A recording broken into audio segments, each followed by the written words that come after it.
નમસ્કાર મિત્રો, સ્વાગત છે તમારું ફરીવાર આરસીએમ ગુજરાતની યુટ્યુબ ચેનલમાં। છેલ્લા 24 કલાકમાં 97 તાલુકામાં ખાબક્યો વરસાદ। ડાંગમાં સૌથી વધુ 4 ઇંચ વરસાદ। રાજ્યમાં ફરીથી વરસાદી રાઉન્ડ શરૂ થઈ ગયો છે। ગઈકાલથી દક્ષિણ ગુજરાતમાં વરસાદી માહોલ જામ્યો છે। 97 તાલુકામાં પડેલા વરસાદમાં સૌથી વધુ ડાંગમાં 4 ઇંચ વરસાદ ખાબક્યો છે। આ ઉપરાંત નવસારી, ચીખલી અને કોંટમાં 3 ઇંચ વરસાદ પડ્યો છે। ખાસ વાત છે કે દક્ષિણ ગુજરાતમાં કેટલાક વિસ્તારમાં વાતાવરણ પણ પલટો આવ્યો છે। થોડા સમયમાં સુધી વરસેલા વરસાદથી કારણે રસ્તામાં પાણી થઈ ગયા છે। સંઘ પ્રદેશમાં દાદરાનગર હવેલીમાં પણ આજે વરસાદની વાતાવરણ પલટવાર થયો છે। આ તરફથી નવસારી જિલ્લાના વાતાવરણમાં પલટવાર આવ્યો છે।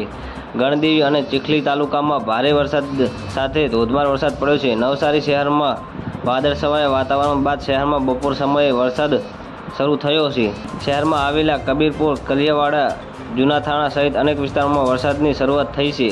પવન સાથે વરસાદ આવતા વાતાવરણમાં પ્રસરી ઠંડક છે। જી હા મિત્રો, રાજ્યમાં ફરી એકવાર વરસાદી માહોલ જામ્યો છે। હવામાન વિભાગ અનુસાર રાજ્યમાં અમુક તાલુકામાં આજે પણ વરસાદી ઝાપટા પડી શકે છે। ગઈકાલથી એટલે કે છેલ્લા 24 કલાકમાં રાજ્યમાં કુલ 97 તાલુકામાં વરસાદ ખાબક્યો છે, જેમાં સૌથી વધુ વરસાદ દક્ષિણ ગુજરાતના ડાંગમાં ખાબક્યો છે।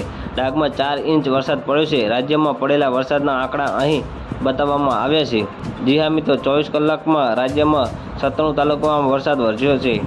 ડાંગમાં સૌથી વધુ 4 ઇંચ વરસાદ છે। નવસારી, ચીખલીમાં 3 ઇંચ વરસાદ છે। કોંટ, છોટાઉદેપુરમાં 3 ઇંચ વરસાદ છે। તો મિત્રો, ન્યૂઝની સતત જાણકારી મેળવવા માટે અમારી ચેનલને લાઇક, શેર અને સબસ્ક્રાઈબ કરી લેજો। ધન્યવાદ। જય હિન્દ।